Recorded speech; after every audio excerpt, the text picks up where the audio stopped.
How's everybody doing today? It's early, right? Yes.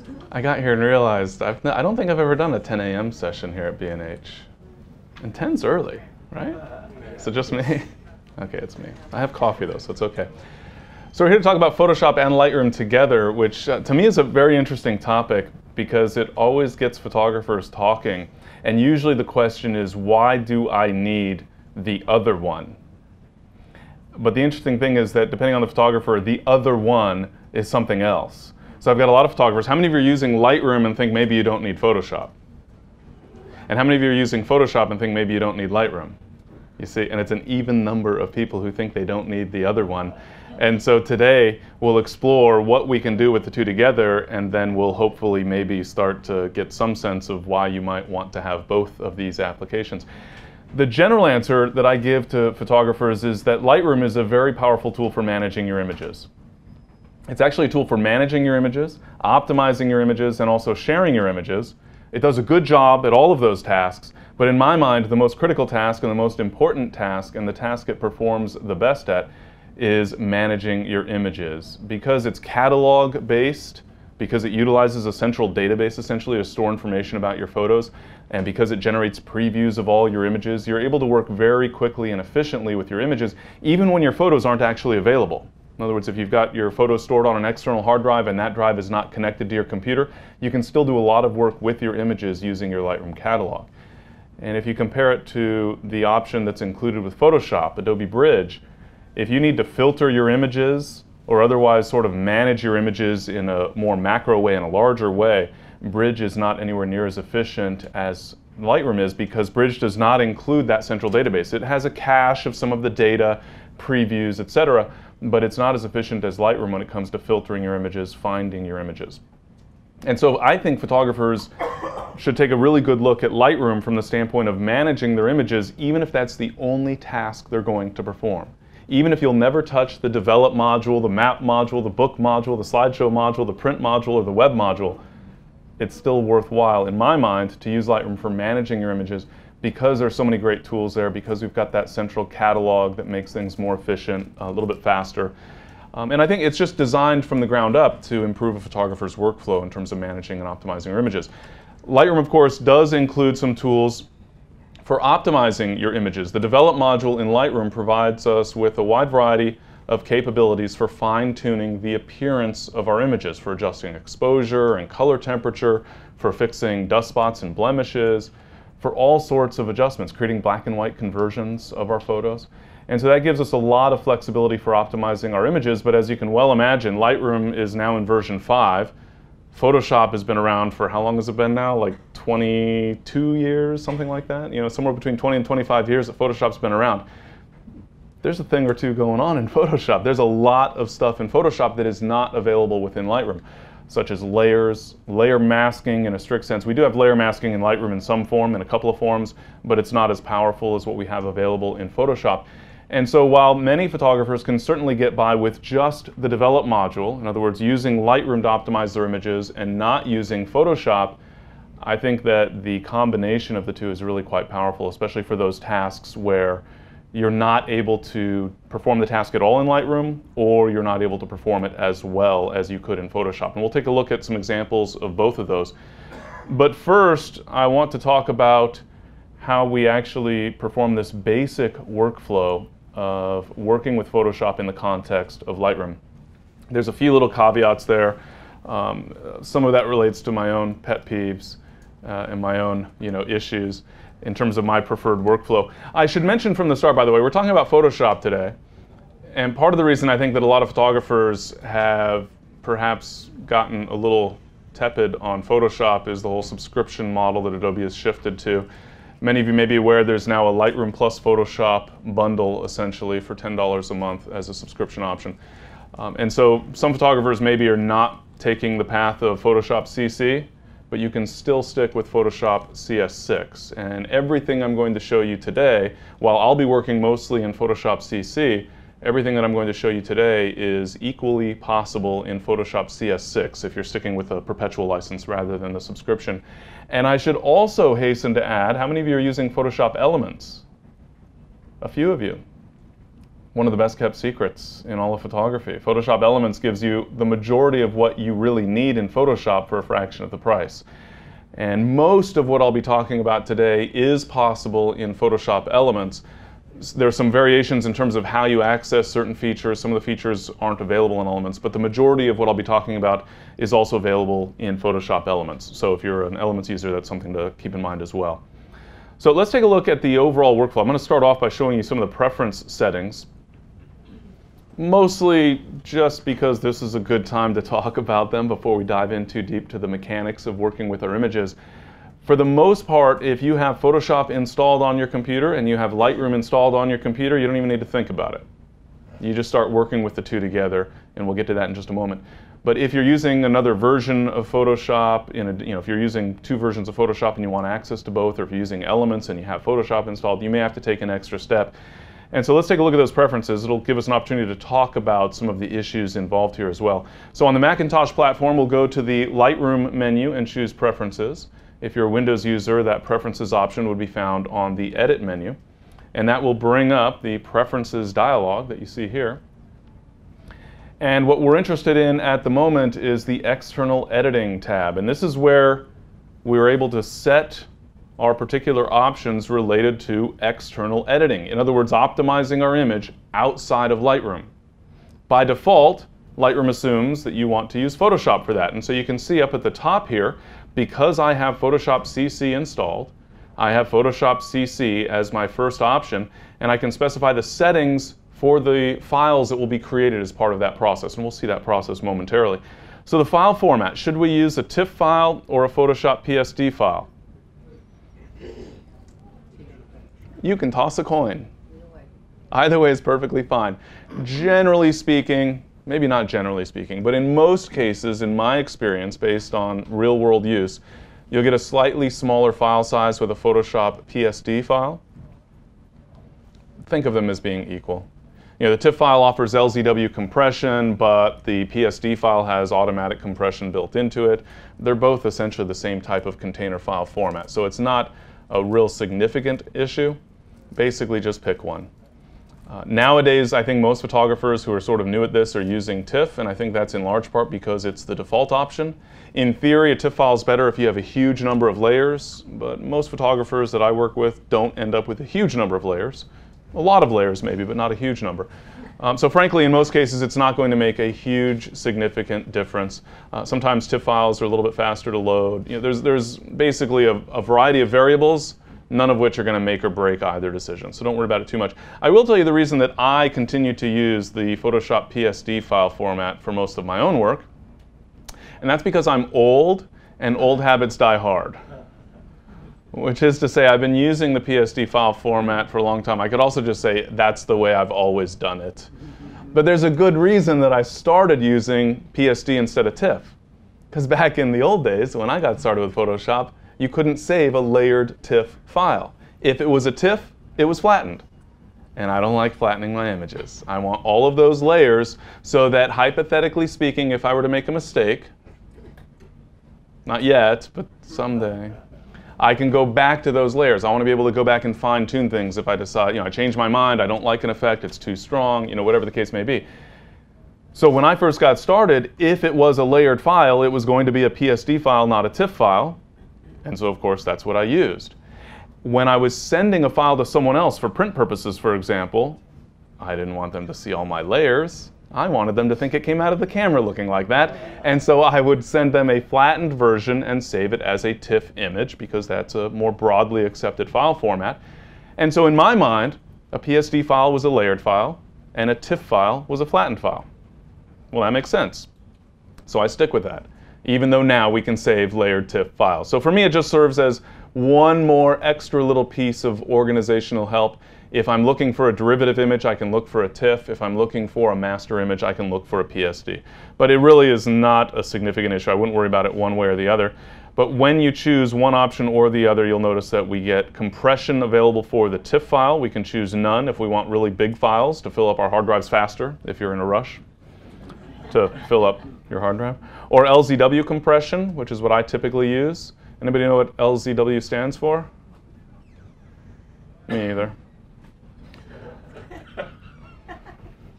It actually stands for Lempel, Ziv, and Welch. Now you remember, right? Yeah. Just need a little memory jog. And those are the guys who invented LZW. And then we have zip compression as well. And then regardless of which of those options we choose, we can also specify the color depth, in other words, the color space that we're using, and the bit depth, as well as the resolution. So color space, Lightroom by default works in the ProPhoto RGB color space. That's the largest color space available. In fact, it's so huge, it contains colors that don't really exist and that our visual system can't perceive, and that our monitors can't display and our printers can't print. It's really, really huge, but that means you've got all sorts of overhead, so you can apply all sorts of wild adjustments and essentially never run out of colors. So that's a good choice. Adobe RGB is a great choice if you're primarily focused on printing, or if you don't anticipate the need for really huge, wide color gamut stuff in the future. You know, the main reason, besides the large color gamut, just in terms of potential benefits for more colors, is sort of insurance for the future. Someday we're going to have magical displays and magical printers that can produce all sorts of wild colors, and if we're working in ProPhoto RGB, we'll have that ability to actually reproduce those colors. Of course, we can't see those colors today on our displays, so I'm not sure how we're going to anticipate what that output will look like, but there is more overhead there, so there is some degree of benefit. Adobe RGB to me is kind of the old standby. When in doubt, if you've got any concerns at all about which color space to use, the Adobe RGB color space is perfectly great. It's really good for printing. It encompasses most colors that most print processes are able to reproduce without having so much overhead that you run into other potential pitfalls. And then sRGB is the color space that everybody likes to beat up, but it's actually perfectly suitable for many photographers. If you're a wedding or portrait photographer, there's a good chance that you should be working in sRGB, because you're probably not printing your images yourself. You're probably sending them off to a lab because you're too busy taking pictures and sorting through pictures and delivering pictures to clients to actually produce your own prints. And many of the print processes that are being used by wedding and portrait photographers actually utilize an sRGB workflow. And so since the final result's going to be sRGB, it might make sense for you to work in sRGB as well. So all sorts of options there. When in doubt, I would say leave it at ProPhoto RGB, because we're talking mostly about a Lightroom Photoshop relationship and we don't have to worry too much about excessive colors. But if you are working in ProPhoto RGB, then it's absolutely critical that you work in the 16-bit per channel mode. 8-bit per channel means that every individual tonal value on each individual channel, RGB, red, green, blue, can have 256 possible color values, which means 256 for each of those channels, 3 channels, so 256 cubed is, yes, 16.7 million approximately. That's a lot of colors, but if you start making a lot of really strong adjustments, you start sort of running out of colors, because we start increasing the gaps between colors, for example. And so 16-bit per channel just gives you a little bit more flexibility there, because 16-bit per channel is twice as many bits, but the numbers aren't doubled. Instead, for each individual color channel, we have a grand total of 65,536 possible tonal values per channel. And 65,536 cubed is? Right. The federal budget. Would you use that for Adobe or RGB as well? Yes, I would use 16-bit per channel. In this case, it calls it 16-bit per component as a more generic term, but I would use 16-bit for everything. The catch is that your file sizes will all be doubled. But hard drives are cheap, right? So the files will be larger, but it gives you a larger number of possible colors. So the color space defines the gamut, the range of colors.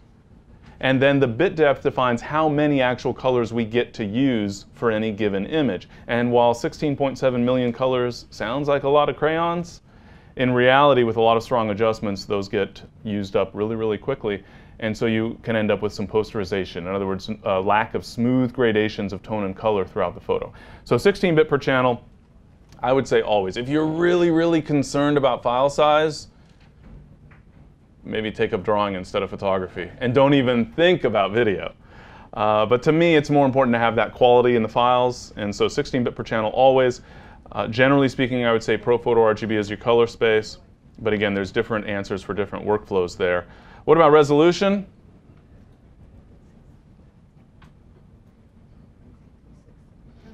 Doesn't matter. This is just a convenience setting.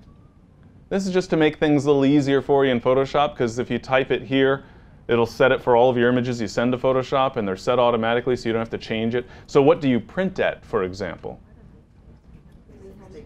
300, 360. For most folks, I would say for photo inkjet printing, probably 360 pixels per inch is probably best, because most photo inkjet printers, although some of this is changing, but most render at 360 pixels per inch, so give it what it wants.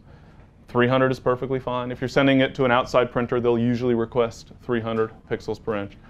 But by and large, just whatever your output is. But again, here, it's not changing the number of pixels or the size of the pixels or the arrangement of the pixels. It's just basically changing a metadata value so that you're saving a step later. So I usually use 360 because when I'm printing, it's usually on a photo inkjet printer. And so I use 360 pixels per inch for that. What if I'm mostly using my images online? 96, 72, 300, 360, 42, hike. Any number at all. So if you have a lucky number, you can plug it in. It makes no difference. Pixel per inch resolution has no bearing on images displayed on a digital display. There's a couple of exceptions that I consider to be software bugs. But as far as the display, if you present an image online, it's X number of pixels across. Your monitor is set to a particular resolution, so X number of pixels takes up X amount of space on your particular display. That's all you need to worry about. So the pixel per inch resolution doesn't matter. This is really just for printing, and so set this to whatever you typically use for printing. Notice that down below we also have an additional external editor option, and this is where you would set up Photoshop Elements, for example. If you're an Elements user, this is where you might set up a third-party plugin. So there are some plugins from Nik, for example, or On1 software that can be used as an external editor, and so you could configure that here. You have the same basic options, a couple of additional things you need to configure, such as what's the application, where is the actual application, so you can navigate to a folder that has that application installed. So a few extra things that we would have to take care of there. We also have an option down below that when we're using an external editor in conjunction with Lightroom, do we want to stack our photo, the new photo, with the existing image? In other words, stack the derivative image with the original image. I think yes, because I don't like to misplace things, and so I like them to be in a stack so that I don't have to worry about where it went. I always find it right next to the original, and I can collapse the two so that instead of seeing two images, for example, I'm just seeing one. Makes things a little bit easier. We can also rename. So I can rename my photos. Well, by definition, they sort of need to be renamed, you might say, just in case we're saving in the same file format.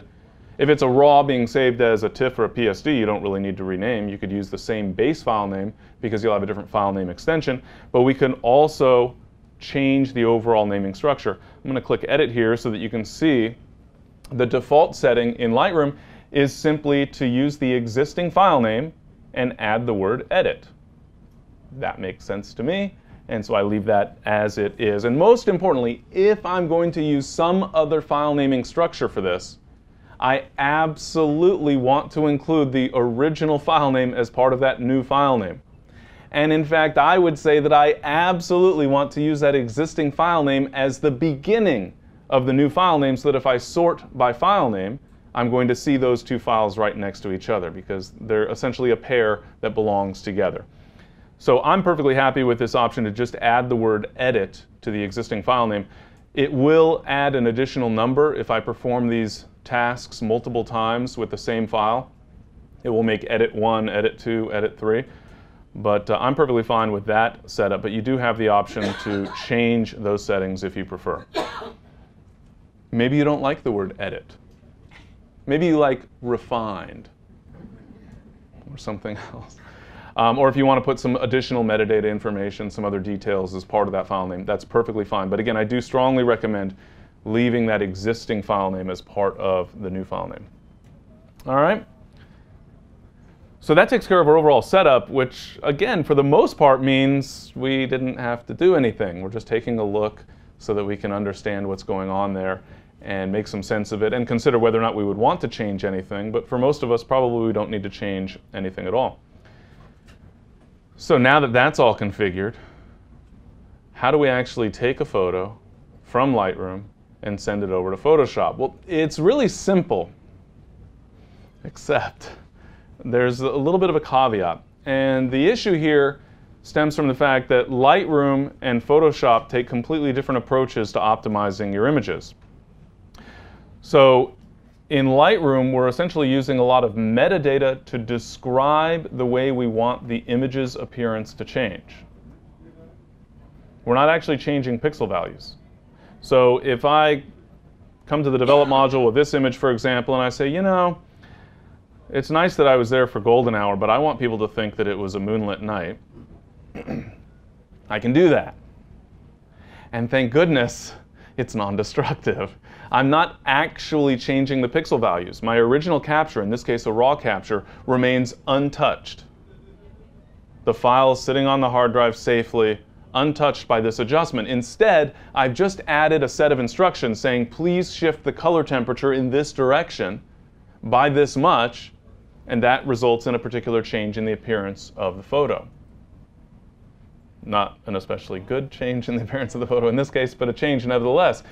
So this is completely non-destructive. Everything we do in Lightroom is non-destructive in this respect. So I can make all sorts of changes. I can make it a very bright moonlit night with dark shadows, you know, whatever it is that I want to do. It's looking nice, isn't it? I can make all of those changes in Lightroom, and the original capture is untouched. In Photoshop, that's possible, but it's also possible to completely obliterate pixels in Photoshop if you so choose.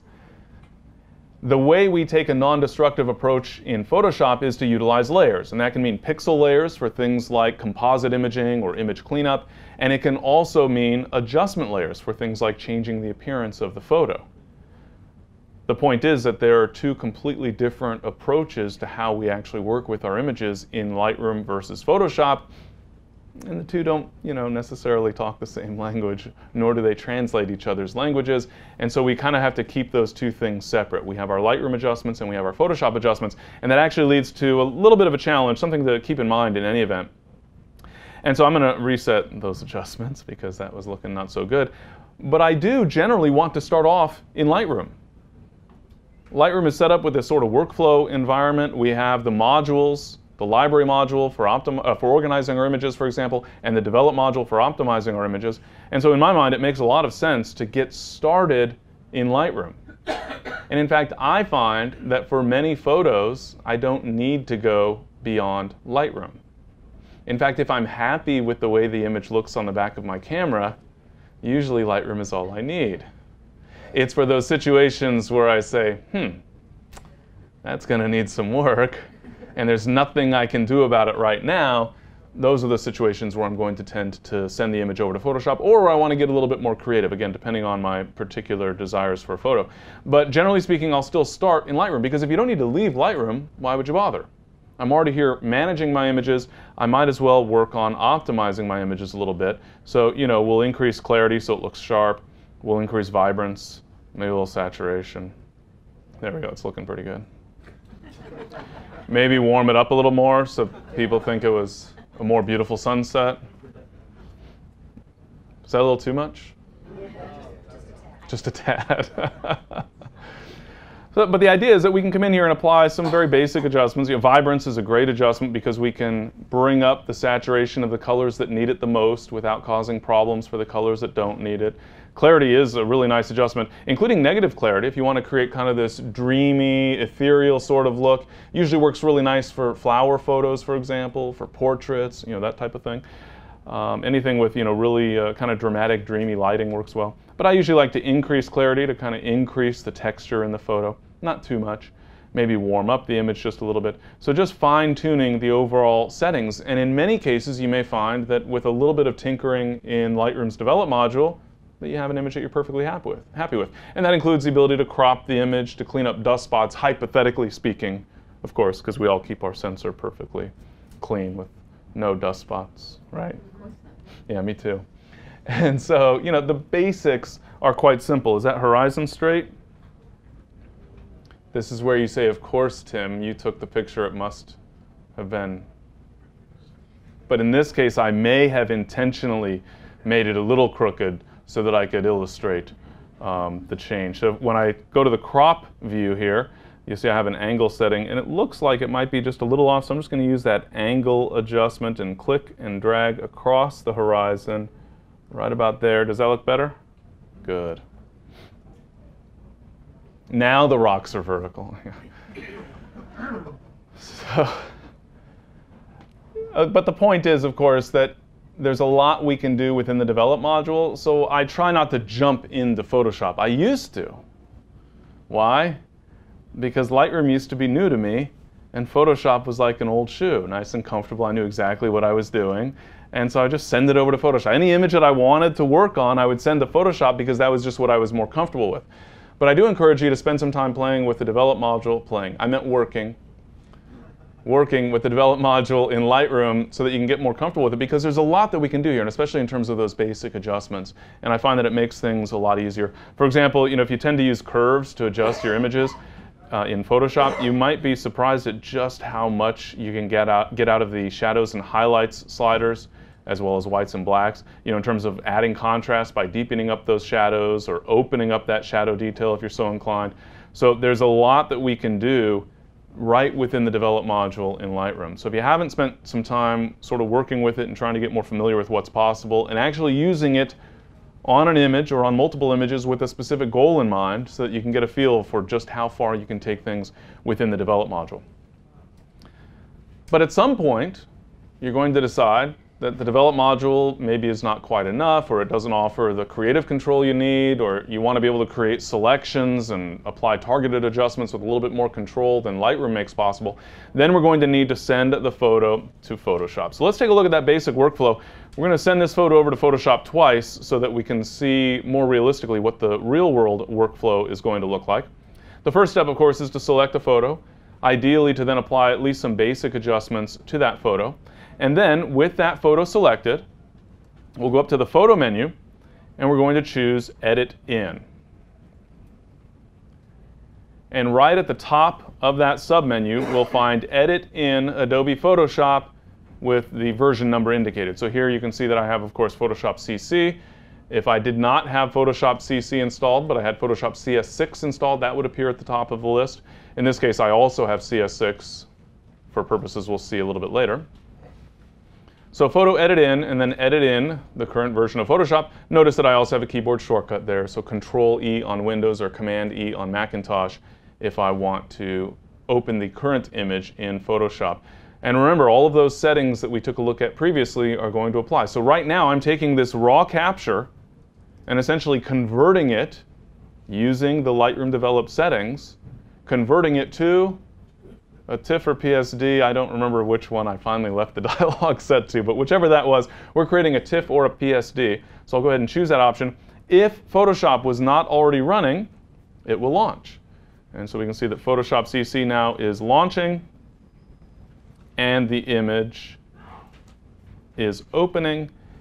And I should mention at this point, while we're waiting, that I'm obviously working on a laptop here. And I'm working with, for the most part, raw captures, running Lightroom and Photoshop on this small little travel-friendly computer. And so some of this will take a little bit of time, for which I apologize. Does Lightroom automatically find the other versions of Photoshop available on it too? Does Lightroom automatically find the other versions of Photoshop? Not if it doesn't find multiple versions if there are multiple versions installed, but it finds whatever is the most recent version and uses that by default as the editor. What are the elements? Not elements. Elements you'll have to set up on your own, as we took a look at there. You'd have to go through that process as the additional external editor. All right, so we have this image now brought from Lightroom into Photoshop, all automatically. So easy. All we have to do is tell Lightroom that we want to work with this image in Photoshop. All those existing settings that we took a look at in preferences are applied. And we have now, oh wait, it looks like, if you take a look at the top left here, it's still a raw capture. Well, that's just the starting point. We opened a raw image from Lightroom into Photoshop. Now it's just pixels. It has not yet been saved. Yet. It will be. So then we can do anything we want. So what do we want to do? I don't know. And so I'm just going to apply a dramatic change to the image so that we can see an obvious difference. What might we really do? Well, you might really do this if this were your creative aspiration. Anybody? I didn't think so. But you could. So I'm using adjustment layers. I don't have to. I could be destructive if I want to. I could directly adjust pixel values if I wanted to. This is a derivative image. I still have my original raw untouched. I'm just now creating a TIFF or a PSD. So I could be destructive if I chose to. I personally don't like to, so I'm using adjustment layers, for example. I might add additional image layers. There's all sorts of stuff that I could do. But right now we're not going to focus on what's possible and instead just on this basic workflow. So we've sent this image very easily from Lightroom to Photoshop. And now we kind of sort of need to send the image back to Lightroom. Remember how simple it was to send the photo from Lightroom to Photoshop? We basically need to keep it just as simple. We don't want to interfere because we don't want to create confusion. So we're not going to save as and choose a new folder location for the image and choose a new file name for the image and hope that Lightroom keeps up with us. Instead, when we're finished, we're just going to save the image and close the image.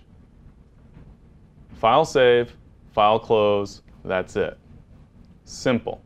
Because all we want to do is say, in essence, okay, Photoshop, I'm finished working, please save my changes. And then I'm finished Photoshop, close the image so I can get back to Lightroom and all the other work that I have to do. So I'll go to the File menu and choose Save. I could also obviously press Command-S on Macintosh or Control-S on Windows in order to save the image. And then once that image is saved, all I need to do is close it. Well, where is it being saved? I don't know. What file name is it being saved with? I don't know. But Lightroom knows. The folder will be the same folder that the original image is in. And the file name, if you remember from the dialog that we looked at, will be the exact same as the existing file name, plus -edit, and then the new file name extension, which is either TIFF or PSD, depending on what we had the preference set to. So file save, and then file close. And once again, we do have the ability to use that keyboard shortcut. So normally it would be Command-S, Command-W, or Control-S, Control-W if you're a Windows user. And the image is closed. Now what? Well, now we go back to Lightroom, and there it is. Ready and waiting for us to post it to Facebook and say, look what I did. Aren't you impressed? You should buy my videos so you too can learn how to do this. But notice we have the original image here and the derivative image, which is set as a Photoshop PSD file with that -edit after the file name. So if you look underneath the image here, we've got the big image. Down below on the film strip, you can see the file name, 01-basics.cr2. That's the raw capture. And if I go back to the derivative image, it's the exact same base file name with the word edit appended to it. And then, of course, a PSD file name extension, or TIFF, as the case may be, rather than the raw. So I simply sent the photo from Lightroom to Photoshop, did whatever I want to do within Photoshop, and then save and close. Lightroom handles the rest. Yes? I thought if you didn't create a virtual copy, the history of what the changes you made in Lightroom would be unavailable anymore. But you have it.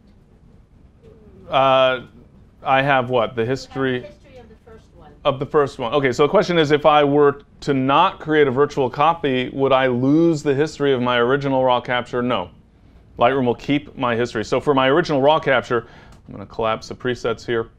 You can see all of those wonderful adjustments that I applied, including a preview if you mouse over them in the navigator. You can see all of those adjustments that I applied are still included in that history. No need to create a virtual copy. A virtual copy in Lightroom is just for purposes of having another version of the image. So in essence, being able to maybe apply normal adjustments, you might say, to your original RAW, then make a virtual copy and apply some creative adjustments just for fun, or whatever the case may be. So a color version and a black and white version, whatever your purpose may be. So now we have two versions. Notice that they're in a stack. See the little 1 of 2 and 2 of 2, so I can collapse that stack if I want to just see one thumbnail representing both of those images. But in my mind, more importantly, now I have both of those images together. So when I try to find a particular image, I'm looking for the Faraglioni. Sorry, I just had to pronounce. It took me like a week to learn how to pronounce what they call these rocks in Capri, Italy, so I had to throw that in there. So I'm looking for a picture of Faraglioni. And then, grazie. And I find the derivative image as well. That, you know, this, how shall we say, creative interpretation of the photo as well. So what happens if you wake up the next morning and you look at this photo and you try to remember what happened at that B&H party for main media workshops on Wednesday night right before Photo Plus? And you say, no, I don't like this. Not even a little bit. Not at all. I need to figure out what I did wrong and go back and make some changes. Or let's say, you know, you take a look at it and you decide, well, maybe, you know, I should fine tune this just a little bit. Maybe a little more saturation would help. You know. Point being is that we want to make some changes to this photo. So we had our raw image. We applied a few, perhaps minor adjustments in Lightroom in the develop module. And then we send that raw capture over to Photoshop. We apply whatever changes we decide we want to apply within Photoshop. But now we'd like to send this image back to Photoshop. And this is where things get perhaps slightly tricky. Perhaps slightly tricky. Or more to the point where we need to follow what I would say is a somewhat strict workflow to make sure that we retain what we want to retain. Now this assumes that you agree with me that you want to retain all of those layers. All of those, that one layer in this case. But you may have performed a wide variety of tasks within Photoshop on this image, and you want to preserve that. You want to be able to go back to Photoshop and adjust the adjustment layers. You may want to refine some of the pixel layers that you created for maybe image cleanup or composite imaging or whatever it might be. I want to preserve all of that so that I can go back to Photoshop and fine tune. You might not want to preserve all that, and that's okay. I would disagree with you, but that's okay. And so, because of that, because I want to preserve the ability to go back to Photoshop, and because those layers are really important to me, at this point I am not going to apply Lightroom adjustments to my derivative image.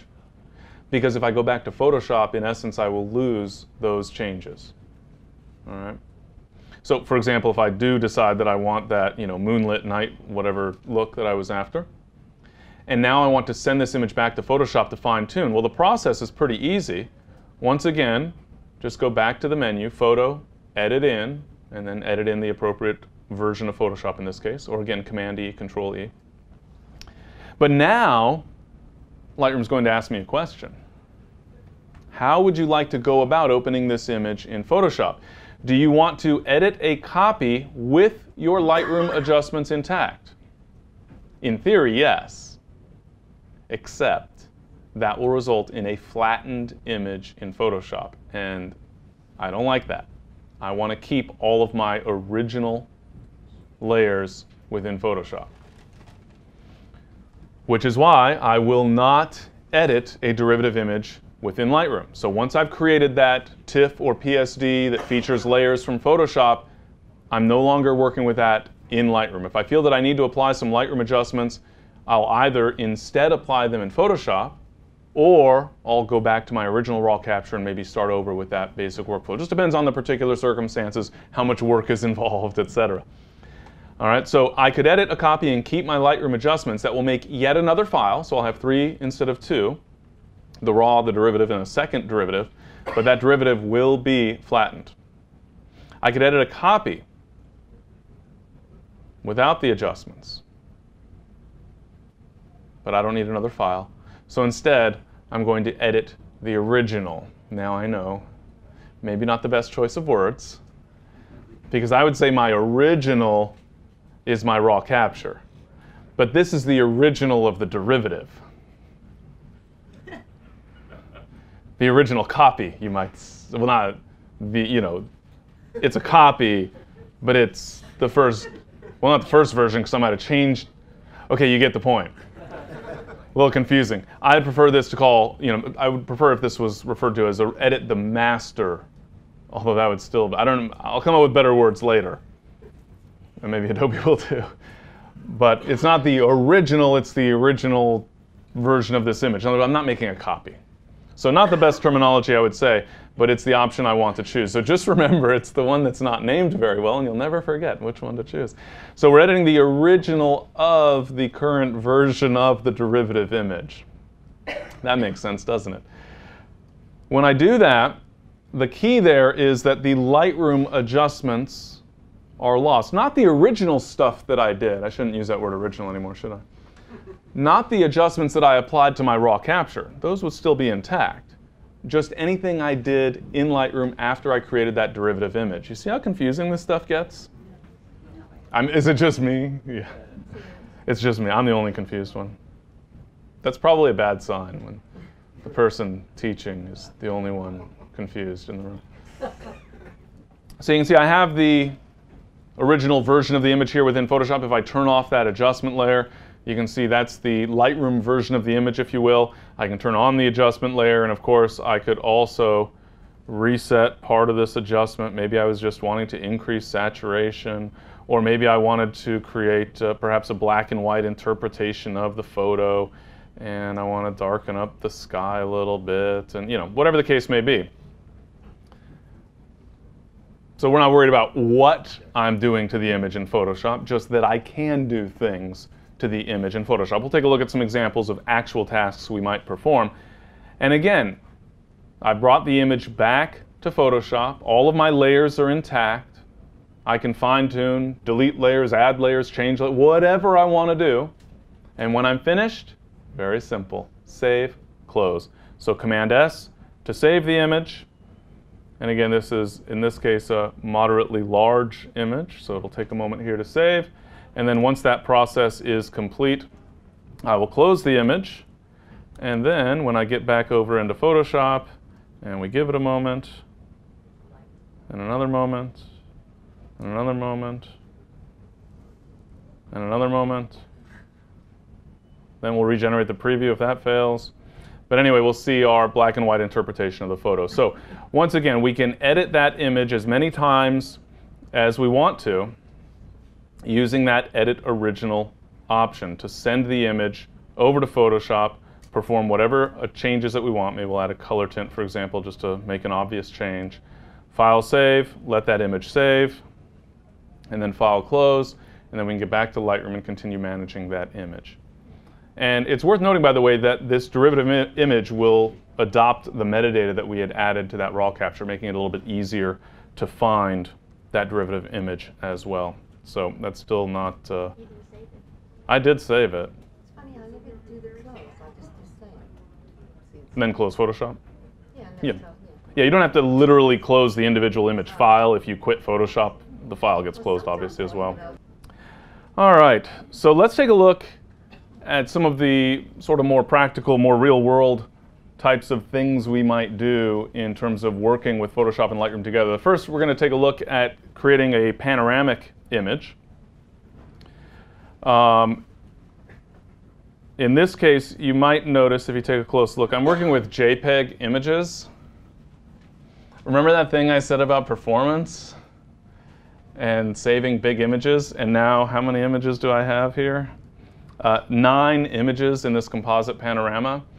And I didn't want you to have to wait that long for the images to be assembled, and so I've created smaller JPEG versions to speed the process up. But normally I would indeed work with my original raw captures to assemble that composite panorama. I just, you know, was being sensitive to your time. Actually, I'm just impatient, but also sensitive to your time. So this is a composite panorama. This was actually, anybody know where this is? I would be so impressed if you did, unless you just saw it on Facebook when I posted it. Patagonia? No, although good guess. Not Patagonia. This is actually in Andorra. How many of you have heard of Andorra? Has anyone ever been to Andorra? It's this tiny, tiny, tiny little place in the middle of the Pyrenees between Spain and France. And the Pyrenees are beautiful, but they're most beautiful in Andorra. So if you get a chance, definitely go check it out. So this was on arrival to Andorra. And of course, we had been driving for, at that point about a week, and having spent a few days prior in the Pyrenees, bouncing back between France and Spain. And we timed it, weeks of meticulous planning involved in making sure that we would arrive at this location just as the sun was getting ready to set. So we had beautiful golden light, late afternoon light, as the stratus clouds were rolling across. It takes a lot of planning to make sure that you arrive right on cue. Anybody believe in that? Nobody. Okay. No, we were actually, the brakes screeched, that we left rubber on the road stopping when we come around this corner and see this beautiful light. Actually, we've been driving up this mountain. Can you believe that we actually felt just the tiniest little hint of frustration when we saw the sign that said the tunnel was closed, and so we had to take the long way around? And then we get to see this, and I'm like, thank goodness the tunnel. I will never take the tunnel route again. The problem, as you'll see shortly, is that because we were in such a hurry, frantically hoping to catch the light before it disappeared, you can see the shadow of the mountain that we're on, essentially, going up the other side. And if you've been in the mountains, you know that those shadows move pretty quickly. And I didn't want to lose the light. So this was all handheld. You'll see evidence of that handheld aspect shortly. But when I'm going to assemble a composite panorama in Photoshop via Lightroom, the first thing I do is apply adjustments. And so I'll find an image that I think is representative. And this is sort of like the process of capturing the panorama in the first place. You're capturing this wide view. There's a good chance that there's going to be differences in tonality and lighting, shadows, color, etc. in those various areas. So you set your exposure, optimize for what you consider to be kind of the most important or the most prominent or what have you area of the scene. And so you'll go find a portion of the image that you think is representative and use that as your exposure settings when you're capturing, but also as your adjustment settings. And I think it makes sense to apply at least some basic adjustments. I'm going to exaggerate those adjustments just a little bit here so that we can actually see the effect for the other images. So I'll basically take what I might have otherwise done and make it a little bit exaggerated so that even in the thumbnail down below, we can see a kind of obvious effect. In fact, I'll take that saturation up a little bit. So this starts to get a little cartoonish. We'll warm it up just because. I'll come back and revise this in a moment. But I want us to be able to see the impact on the rest of those photos. So now we're pretending like we've applied adjustments to a key image for our composite panorama, but probably our panorama will work out a little bit better if all of the images look the same, that they all seamlessly blend together. And so actually I want to apply these adjustments to all of these images. Well, I can select all of those images. So I'll click on the first image in the panorama, and then hold the Shift key and click on the last image in the panorama. And now I have all of those images selected. It's 9 images in all.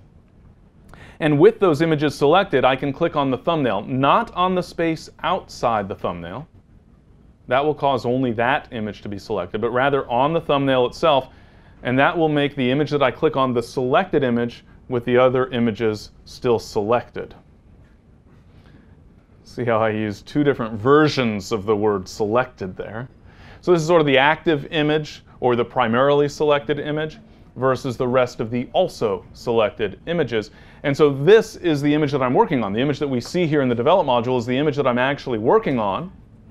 And the other images are also selected. Now, if I apply changes, notice that I'm still only applying those changes to one image. You'll notice that my thumbnail for the primarily selected image is getting updated, the others are not. But once I've found settings that I'm happy with, and again I'm going to exaggerate this for a moment, then I can synchronize those changes. This could have been a long list of adjustments. I could perform some image cleanup if there were some dust spots on the sensor, so I've got kind of a couple dust spots up in the sky in the same position in every single photo. I could apply perspective adjustments if I want to apply some lens corrections, noise reduction, chromatic aberration correction, all sorts of things that I can do to the images.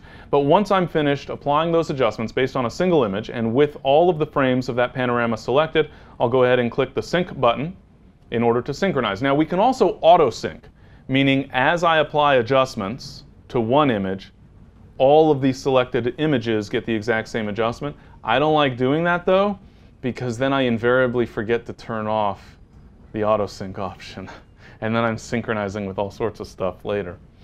All right, so instead I just adjust one image, make sure all those images are selected, click that sync button, choose which specific adjustments I want to synchronize. In some cases, not so much with a panorama, but in some cases, you might not want to synchronize all the adjustments. You might want to kind of pick and choose, but in this case, I would say everything. So with all those checkboxes turned on, I'll click synchronize, and then in just a moment here, we'll see that all of those thumbnails update accordingly.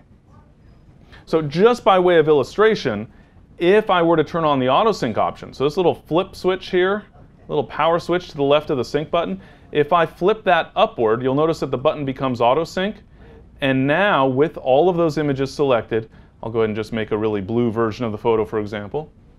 All of the images are being updated in real time. That's way more efficient, but I'm way more paranoid than that, and I'm worried that I'll forget to turn this setting off or not realize when it is on versus off, etc. So generally speaking, I prefer not to have that option turned on. I'm going to tone down these other adjustments now with that auto sync option turned on. So that looks to be a more reasonable, well, maybe a little saturation. So more reasonable adjustment. So bottom line is that we can apply those adjustments, but in this case, very important that we're synchronizing our adjustments, that we're applying the same changes to all of those photos, generally speaking, because I hope we've gotten everything set up just right in the camera so that the exposures match from frame to frame, for example. All right? So now with all of those images selected and hopefully optimized just a little bit in a synchronized way, we have a very similar command that we're going to use, but it actually makes things, I guess, slightly easier. Because instead of just choosing to edit this photo in Photoshop, we're actually going to merge to panorama in Photoshop. This is one of the things, by the way, that's not possible in Elements from Lightroom. We can send the images all to Photoshop Elements, but we can't automatically trigger that photo merge feature. So that you'd have to do with an extra step in Photoshop Elements, but it is still possible to perform this basic task. All right, but with Photoshop, we can choose Photo, Edit In, and then Merge to Panorama in Photoshop. Once again, that will launch Photoshop if it's not already running. If it is running, it will come to the forefront, and the Photo Merge dialog will appear, and you'll notice that my list of source files has been populated automatically with the images that I had selected in Lightroom. So let's take a look at the settings we might use. Layout. Was this a perspective panorama? That's where you're standing in one place and changing your perspective, so to speak, relative to the subject. In other words, just rotating. Was it a cylindrical panorama? So like we're walking around the corner of a building or something, getting all sides of it. Was it a spherical panorama, a collage? Do we just want to reposition? I don't know. Fortunately, Photoshop does a really good job of figuring that out for me. And so I literally always use the auto option. And I've not been disappointed yet. Of course, for most of us, probably the vast majority of the time, it is a perspective panorama, meaning we're standing in one place and rotating the camera to capture the scene. So more often than not, this isn't really a big issue anyway. And Photoshop's able to figure that out really well.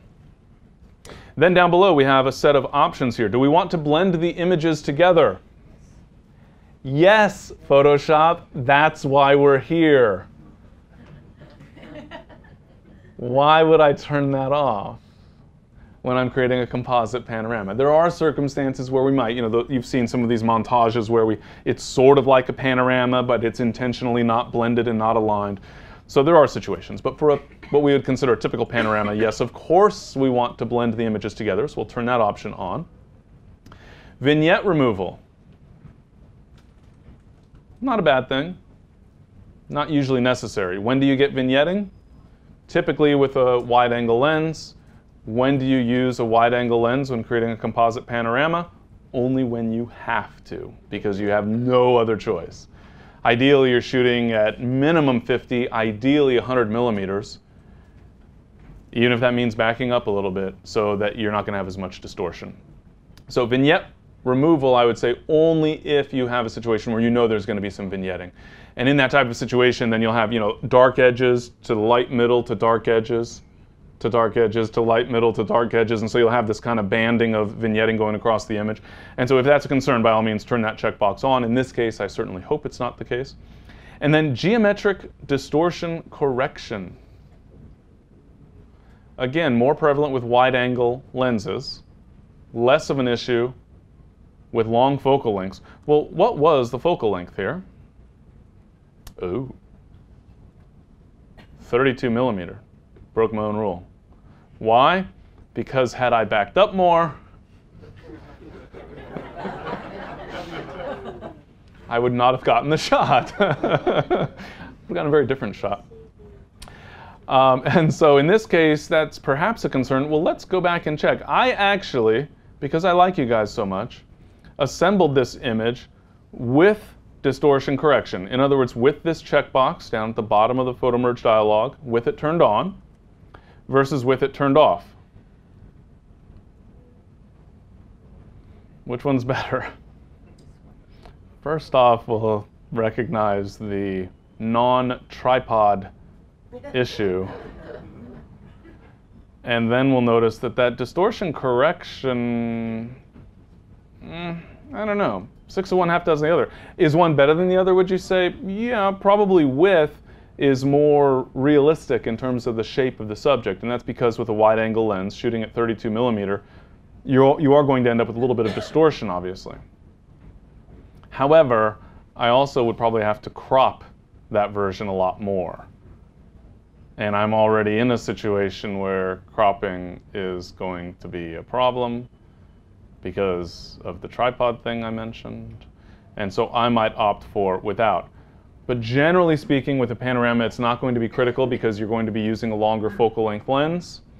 And quite frankly, in many cases, it's kind of a toss-up because with distortion correction looks better, but without doesn't need to be cropped as much. And sometimes it's extreme, where you get this really bowed out image.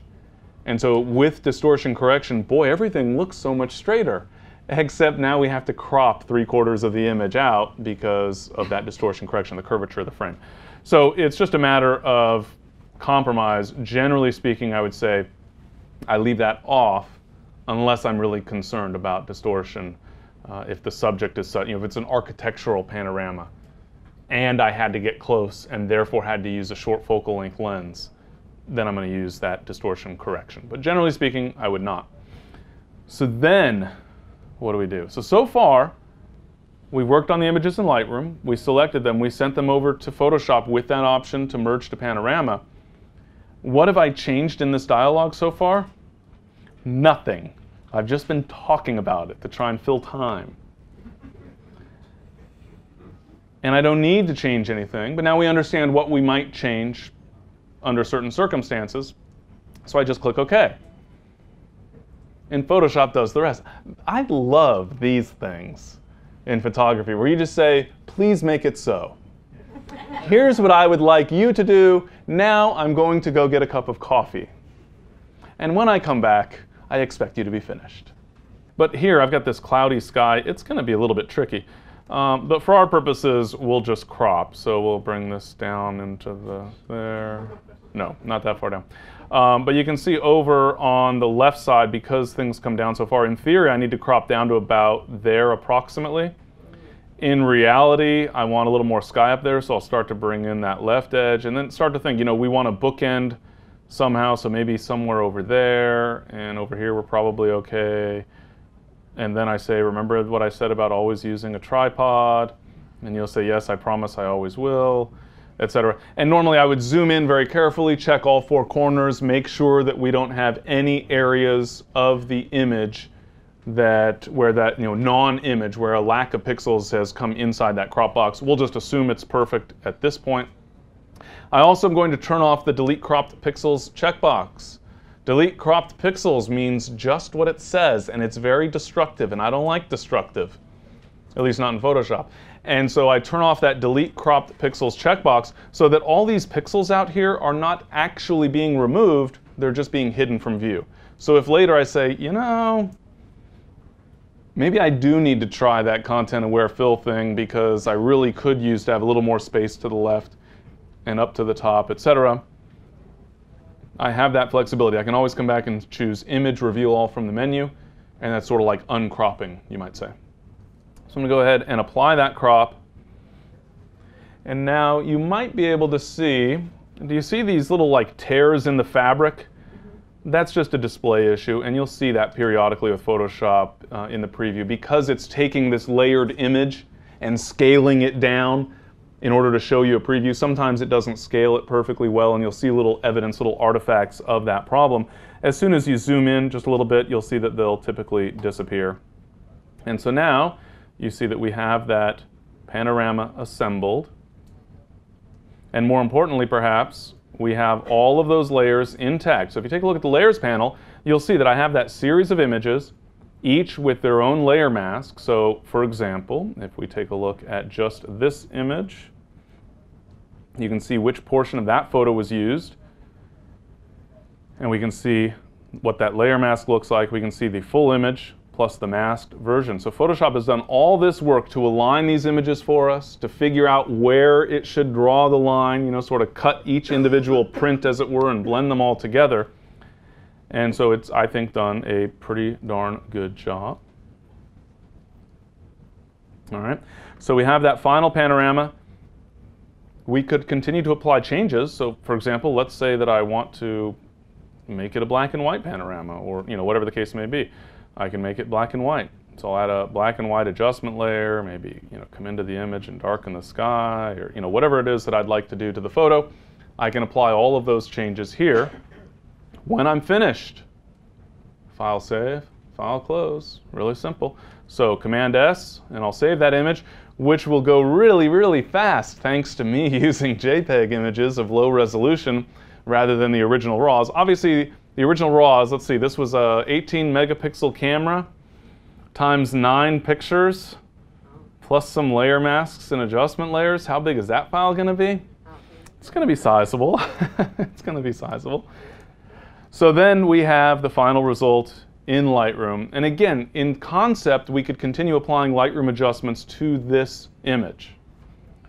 I would tend not to, because if I then send the photo back to Photoshop, maybe to clean up some of the layer masks, maybe I found a little bit of a mistake in one of the layer masks or what have you, I want to have those layers intact. And so I would tend to send this image, this derivative image, back to Photoshop if I need to create a change, if I need to modify that original image. And again, keep in mind, I can always go back to my original images, to those raw captures, and fine-tune them and reassemble the panorama, which takes very little effort anyway. So I try to preserve as much of that information as possible. In reality, ignoring my psychological, you know, issues, shall we say, do I ever really need to go back to that layered file for my panorama, assuming I've taken a close look at it and made sure it was perfect? No. So do I really need it to be layered? Could I have flattened it in Photoshop after careful examination? And would I ever regret that decision? Probably not. But I'm not willing to take that chance, and that's just me. Many other photographers flatten their images, and that's okay. Not for me, but it's okay for them. But you just need to be aware of those issues, that if we send a photo to Photoshop and we want to preserve those layers, it means we can't work in Lightroom. We could, but if we then need to send it back to Photoshop, we need to lose those adjustments or lose our layers. I'd rather lose nothing, and so I don't work in Lightroom on that derivative image. All right, so let's say you're working in a situation with a high dynamic range, which is not what we typically think of at night. Anybody, how many of you do a lot of night photography? How many of you go crazy trying to get a good exposure with night photography? Is it just me? Why do the lights have to be so bright? And the shadows are so dark. Except a couple nights ago with that awesome full moon that we had. That was pretty remarkable. So I find that one of the situations in which I use HDR photography the most is actually at night. Because I actually tend to like blocked up shadows in, you know, normal photography, you might say. I don't mind high contrast, and in many cases I in fact favor high contrast. So during daylight hours I don't tend to use HDR photography all that much. It's at night when I'm trying to get a good exposure, and then I see that I have to take the exposure down to something like this in order to not have completely blown out detail. And I'm not even worried about the lights themselves. If the individual light bulbs are completely blown out, that doesn't bother me one bit. But then you see the top of the dome of the cathedral here. Without getting that exposure really dark, so if we go up to this version of the image, for example, you can see that the overall scene looks reasonably well exposed in terms of luminance values, but the dome, the top of that dome, is already getting completely blown out. And so I have to go all the way down to here, and now you can see nothing except for the dome.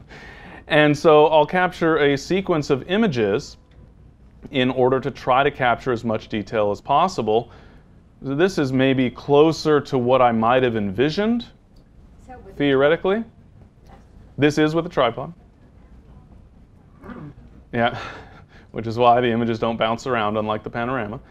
So this is maybe closer to what I would normally envision for a night shot, where we can still see what's going on in the foreground, except then anywhere where there is actual light is completely blown out, and so we're just losing a lot of detail.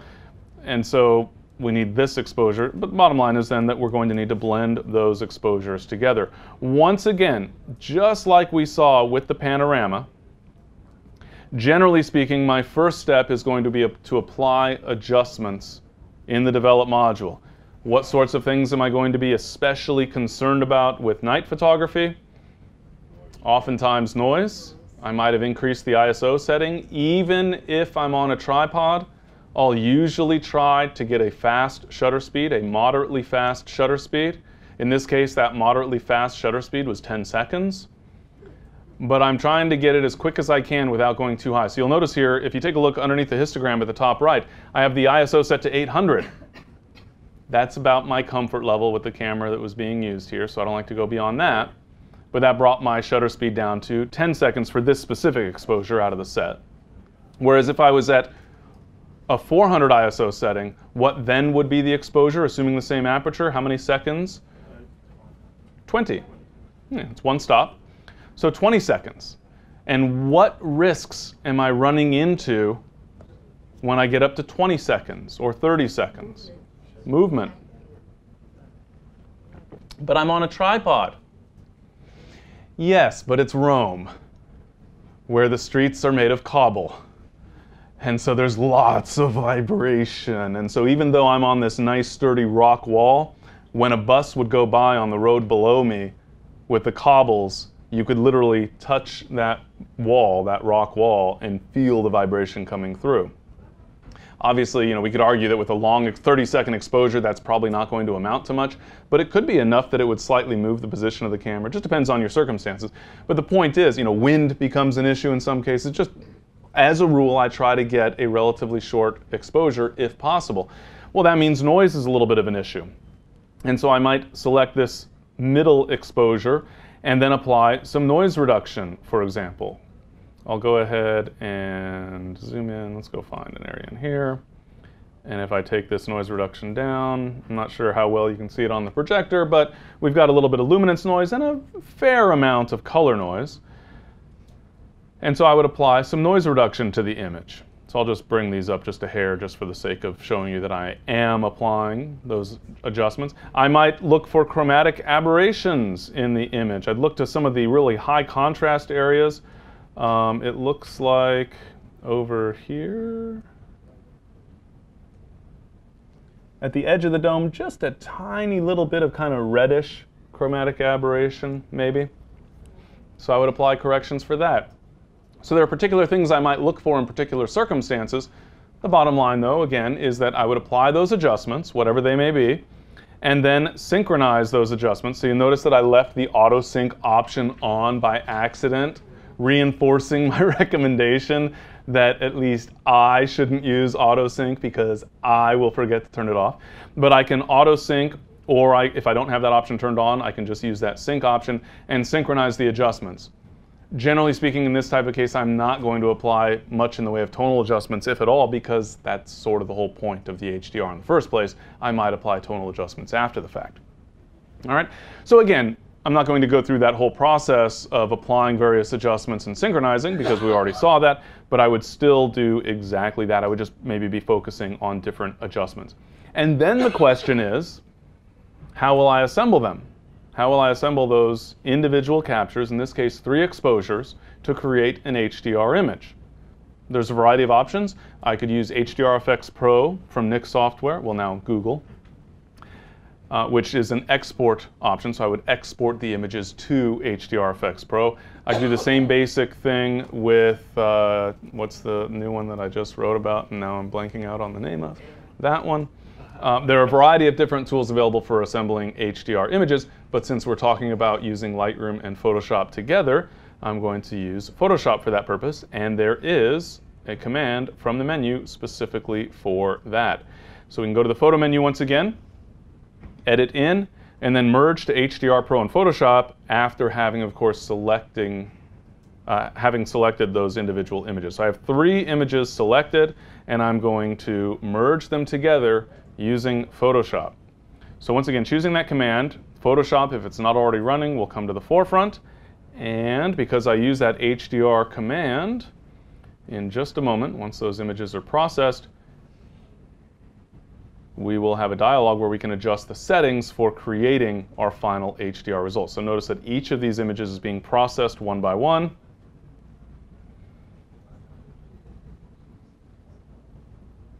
One more to go.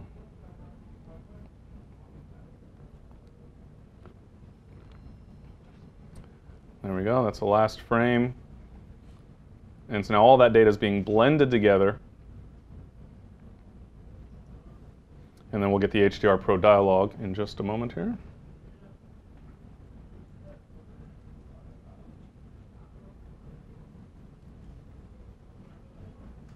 Or 2 moments. And there we go. So we get a little bit of a preview. Now there are actually a couple of different approaches you could take if you're using HDR Pro in Photoshop to assemble your images, and it actually does a good job. HDR Pro does a very good job of ghost removal, and it does an overall good job of blending the exposures. And so I'd say it's a perfectly good tool. If you already have it, maybe you don't need to buy a third-party tool for assembling those HDR images. I personally tend to use HDRFX Pro from Nik the most.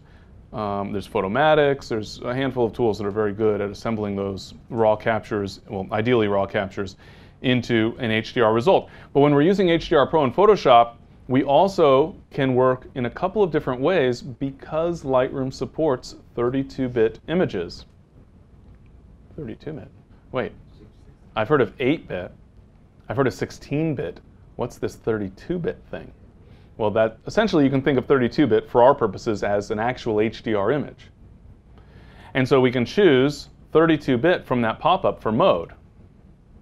And then we can choose nothing else, because we are literally just assembling a 32-bit image, 32-bit per channel. So 8-bit per channel was 256 tonal values per channel.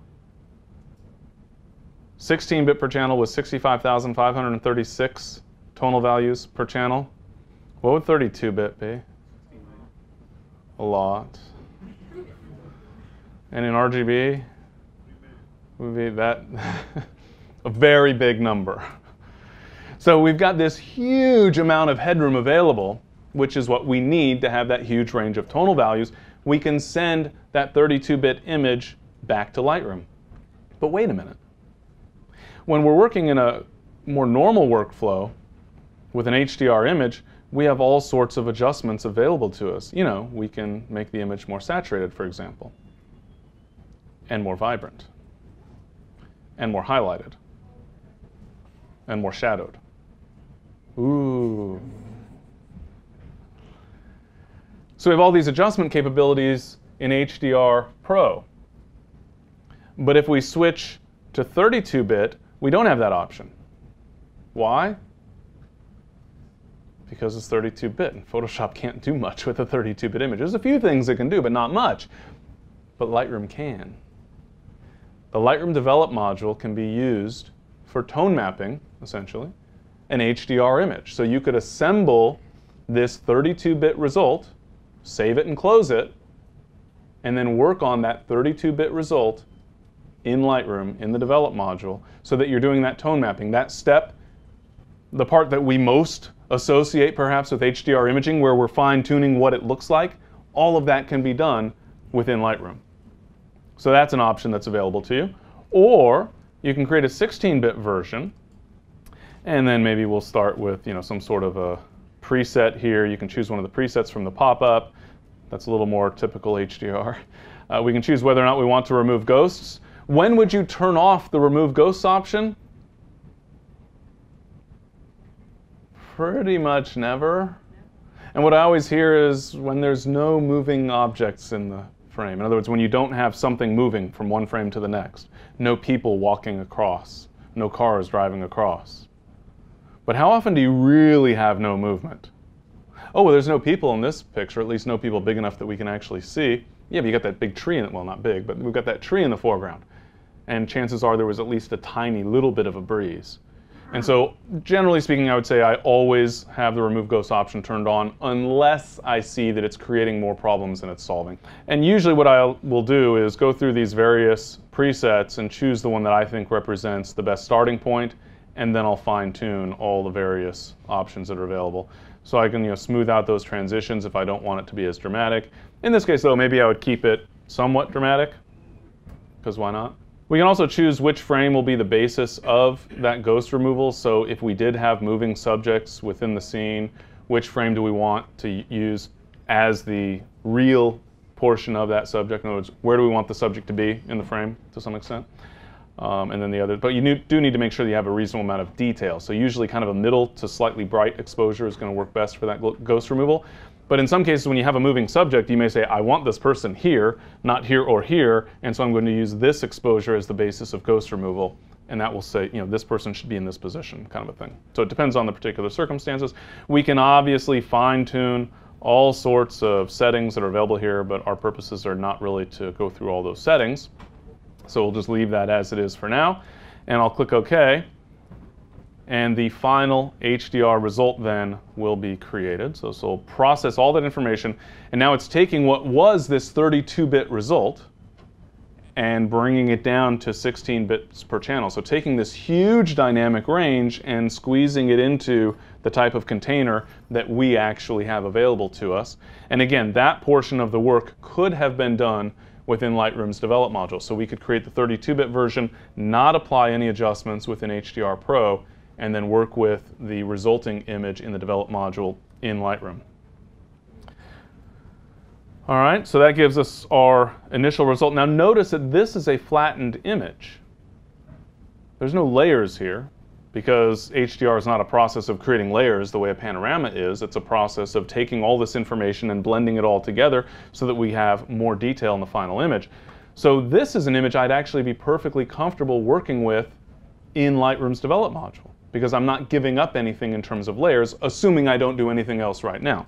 So once again, I would choose the File Save command, and then File Close, and when I get back into Lightroom, there is my HDR image. So I could continue working with this image. So for example, maybe it's a little bit too warm, it was a little too kind of yellowish, so I could pull that color temperature down and maybe add more saturate. No, just kidding. So I can continue fine-tuning, and I don't feel any concern here because there isn't some original in Photoshop that I want to go back to. I simply used Photoshop to create a pixel-based image. So I've assembled those 3 exposures into one flattened image. I always have my original raw captures to go back to, but I also have my HDR version that I can continue tinkering with in Photoshop. What happens if I just really don't like the result here? Start over. Yeah, trying to salvage an HDR with adjustments usually is not going to work out all that well. So instead, go back to your original RAWs, reassemble a new HDR with different settings, or even with that 32-bit option, and then continue working on it in Lightroom. All right, so let's take a look at a few other examples of situations where we would utilize Photoshop and how we would actually go about that. Here I have an image, for example, that could use a little bit of cleanup. Now I would generally start off by applying some basic adjustments. So do I want to open up shadow detail versus darken up shadow detail? What do I want to do with the highlights? We want to increase overall contrast, brighten up the exposure a little bit, whatever the case may be. Obviously, we always want to add clarity. And we always want to saturate. No. The most overused adjustments ever. But we might, add a little bit or even reduce clarity. And in this case, it's not quite as obvious, but we get that kind of ethereal look, etc. But the point is that I might apply some basic adjustments. And then at some point, I may decide that there is a need for some further refinement of the image. Maybe I find the leaf in the background here distracting, or perhaps you don't mind this one because it is part of the flower, but this one over here, I'll just zoom in, we've got this leaf over on the side that's just kind of jutting into the frame. Maybe we want to get rid of that one. Now, some of this is not too difficult to get rid of with the spot removal tool in Lightroom, in large part because now with version 5 of Lightroom, we have the ability to paint with that spot removal tool. So instead of simply clicking to remove a spot, I can actually paint to define an area that I want to clean up. I missed a spot. All right, so I can actually paint in an area if I'd like to. Let's go ahead and zoom in. Yeah, right in there I missed a spot. So, or actually it just didn't do a great job with that spot, so I could maybe make a new spot. But anyway, the point is that while we can perform some pretty good cleanup work in Lightroom, especially with Lightroom 5, now that we're able to paint brush strokes with the spot removal brush rather than just having little circles that we have to build up into a particular shape, we still might want to perform some cleanup work in Photoshop because Photoshop has that content aware feature, which to some extent Lightroom has similar capabilities, but it's not quite as good as Photoshop in that respect. And so after I've gotten things to, as good as I can perhaps within Lightroom, then I might want to send this photo over to Photoshop. And so once again, select that image and choose Edit In and edit it within Photoshop. And that will bring up the image. And then I'll work completely non-destructively. And so I'm going to start off by creating a new layer, for example. I'll click on that new layer button, the blank sheet of paper icon at the bottom of the layers panel. And then I'll double click the name of the layer and give it a new name so that I know why that layer is there. And then I might zoom in on that area that Lightroom didn't do a great job with. Oops, and I can get my spot healing brush and make sure that everything is set up well there, and adjust the size and clean up, and boom, now that's cleaned up. And then I can, in theory, use the same capability to get rid of this leaf. What are the odds? This is where we change our mind and decide the leaf wasn't all that bad to begin with. Maybe I don't like this flower petal sticking out of the background though, so I might try to get rid of it. And this is where we start to realize that sometimes these automated tools, not perfect. But we'll go ahead and step back here. We can also use other techniques. So for example, I could create a selection. Now bear in mind that in front of an audience, I get really nervous. So my hand gets a little shaky. And so this might not be a perfect selection. I hope you'll bear with me. But I could create a selection.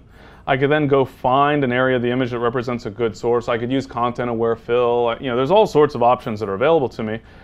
In this case, I'm just going to duplicate some pixels from my background layer.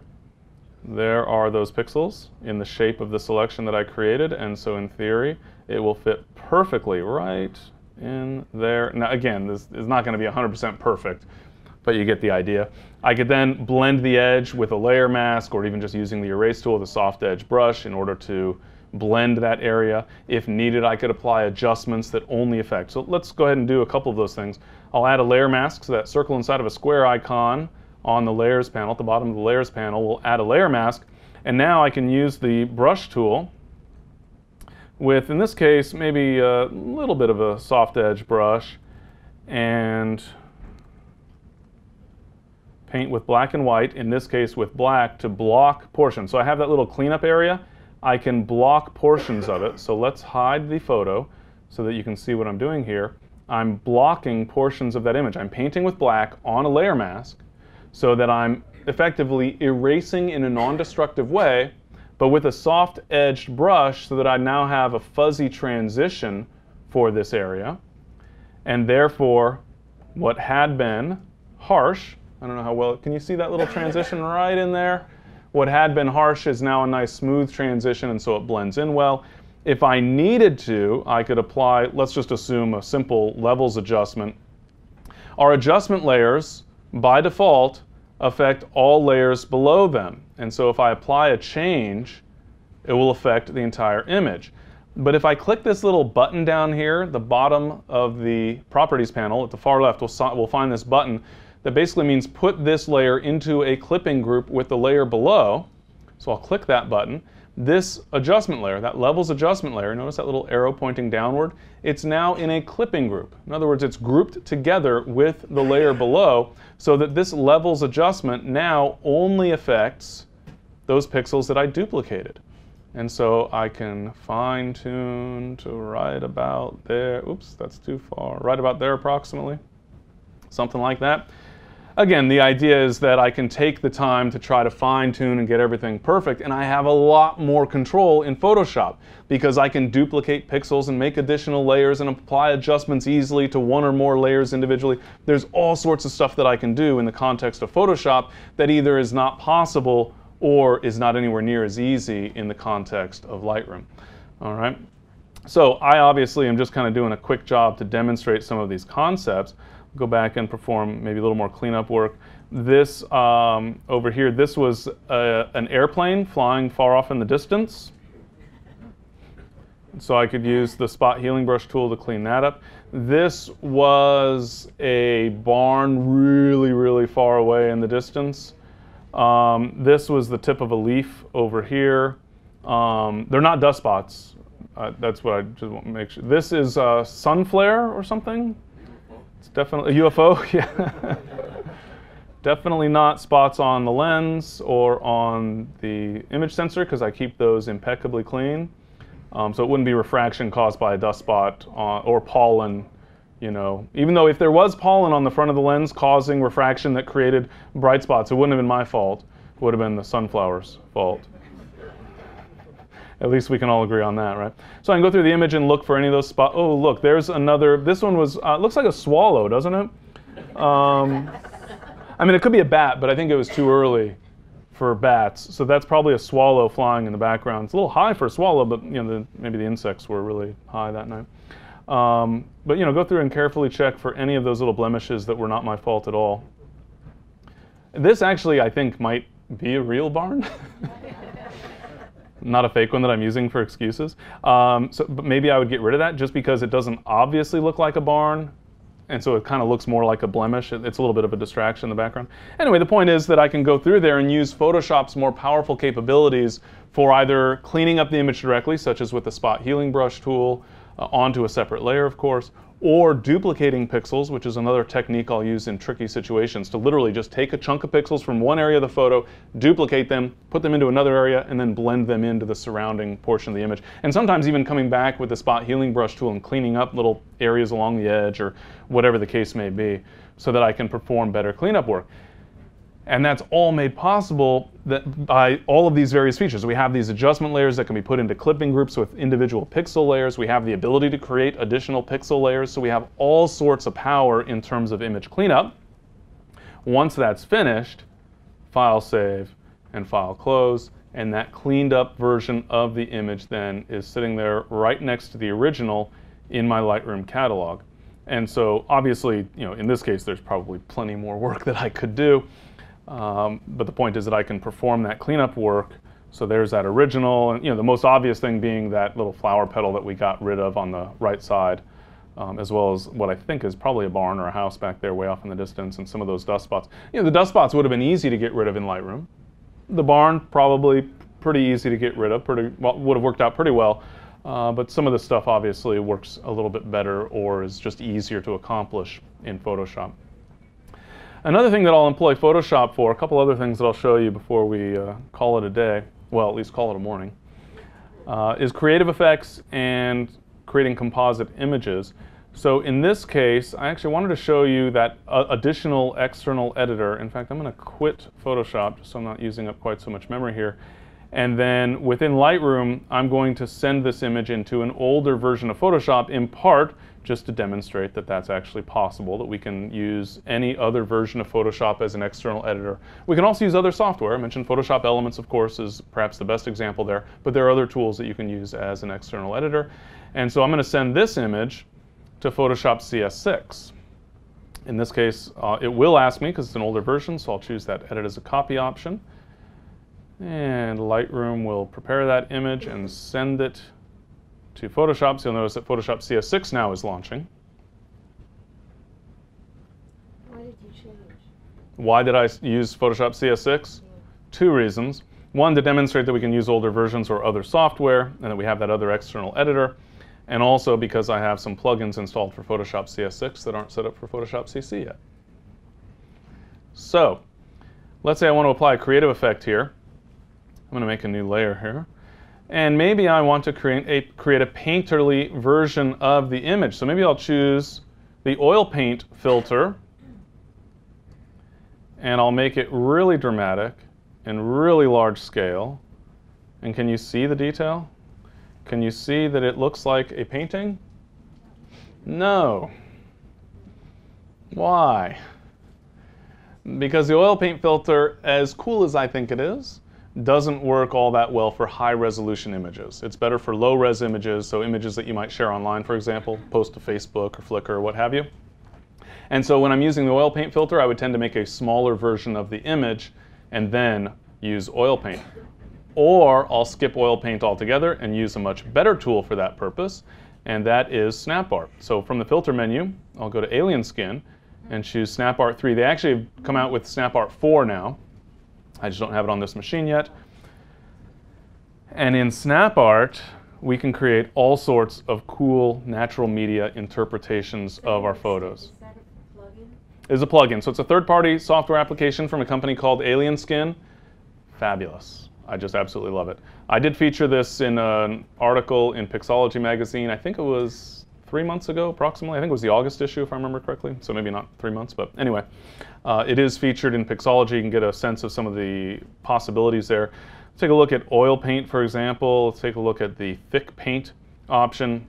And you can see even with this high-resolution image, we're able to get this kind of natural painting look within the image. I also have one of the features I really like in SnapArt is this random seed feature that will just cause this random variation. It's kind of like telling a painter, I really love that painting, but could you do it again?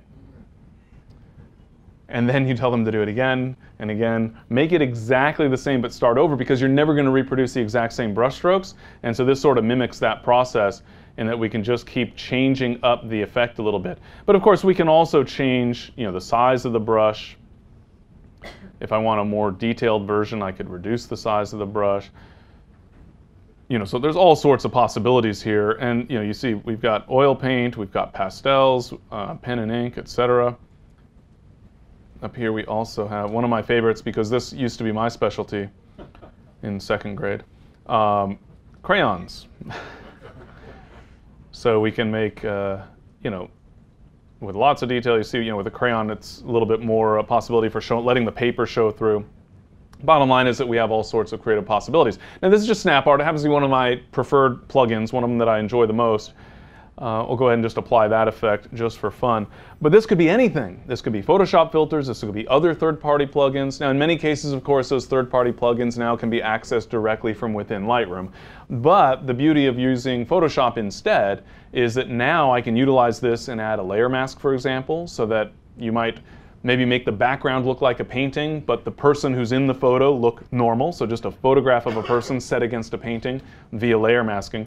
So there's all sorts of possibilities, and it just increases the potential by working in Photoshop. So in most cases, if I want to apply a creative plugin or effect, I'll send the image to Photoshop, work there with that particular plugin, plus maybe some other techniques, adjustment layers, whatever the case may be, and then bring that final result back into Photoshop. So let's go ahead and press Control S or Command S to save that image, and then once it's saved,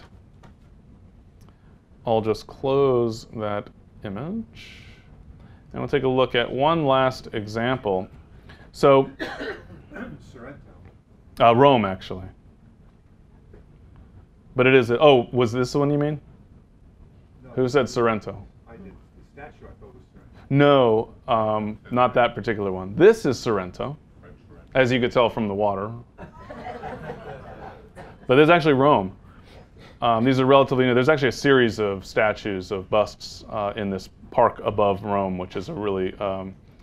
now, I learned how to say Faraglioni, but I don't remember the name of this park. No, it's... What's the hill? Jean... It's like Giol something, something, something. Hill? That hill. To the west of Rome, this is that hill. I actually ran into Scott Kelby on this hill.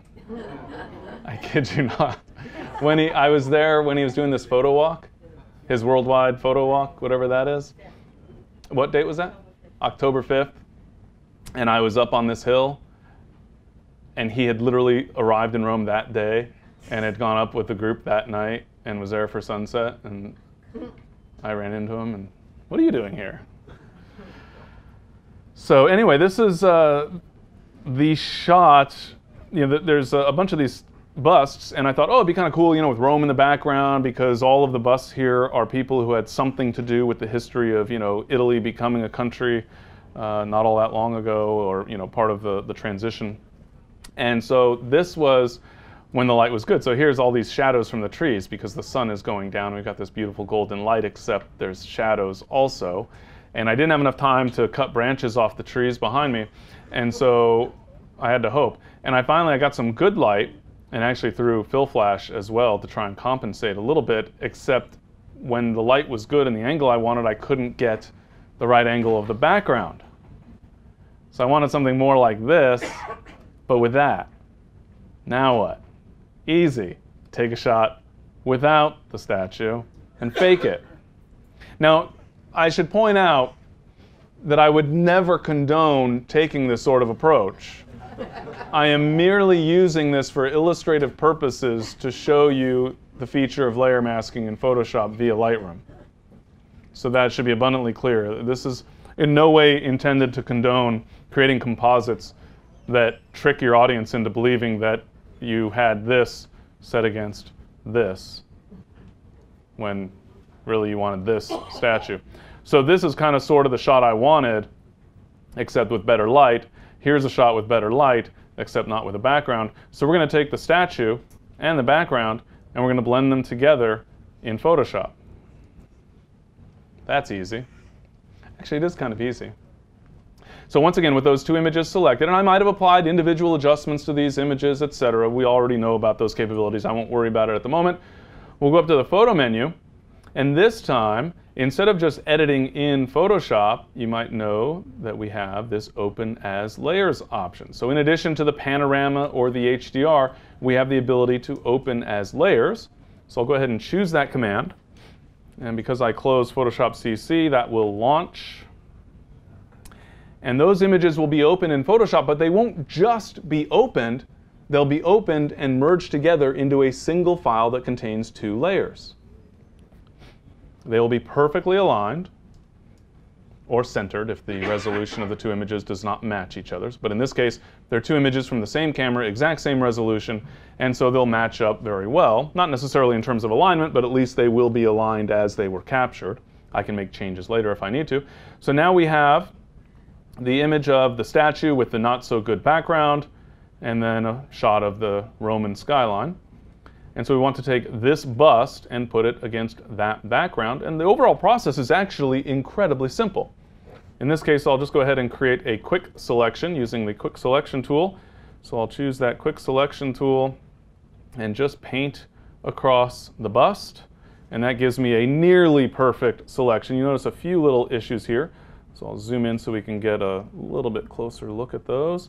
And then I'll use the subtract from selection command. So I'll adjust the brush size as needed with the left and right square bracket keys, and then hold the Alt key on Windows or the Option key on Macintosh to access the subtract from selection option. And I'll remove or subtract that background from the selection. let it process there for a moment, and then I'll add that little area that I clipped. And I can continue going back and forth. At some point, I might just break out the lasso tool and kind of clean things up manually if I can't get a good selection using just the quick selection tool. But we'll just assume that that's perfectly fine in that area of the image. And then I'll move over here and I'll subtract this little portion of the selection. All right, something like that. There's a little tiny piece down here that needs to be cleaned up. But at this point, we'll just assume that this is a perfect selection. There may be some little issues here and there, but let's just assume that it's absolutely perfect. Now I've selected the only area of this photo that I want to remain visible. I've selected the statue, and that's the only portion of this layer, of this particular photo, that I want to remain visible. The rest of the image I want to hide in order to reveal that skyline in the background. And so, with an active selection, and with that layer, in this case the statue layer, active or selected on the Layers panel, I'll click on that Add Layer Mask button, that circle inside of a square icon at the bottom of the Layers panel. And bingo.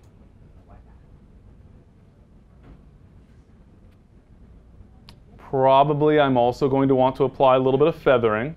So right now I have a rather crisp edge to my selection, to my layer mask, because I did not feather the selection. The reason I did not feather the selection is because I don't know how much I need to feather by. And so I save that for later. Instead of feathering the selection, I feather the layer mask. On the Properties panel, you can see I have this Masks option, and I can apply feathering. So I can blend the edge as needed. Obviously, in this case, I need just a teeny tiny little bit of feathering because it is a crisp-edged object, but I still need just a tiny transition so it looks a little more natural. It doesn't look like a cutout. And I could then continue applying adjustments that affect only the background or only the statue or that affect the overall image or whatever I want. But I now have that composite. So there's my background, there's my statue, there's the statue before, and there's the statue set against the new background. And I can continue tinkering with this image as much as I need. When I'm finished with that process, of course, all I need to do to get that final result back into Lightroom. So I save that image. So again, Control S or Command S to save, Control W or Command W to close, and then we get back into back into Lightroom, and there is my composite result, a layered image that I can once again send back to Photoshop if I need to in order to clean up the mask if I made some mistakes, if I realize later there's some issues there, if I decide I want to move the statue around or crop the image or whatever the case may be.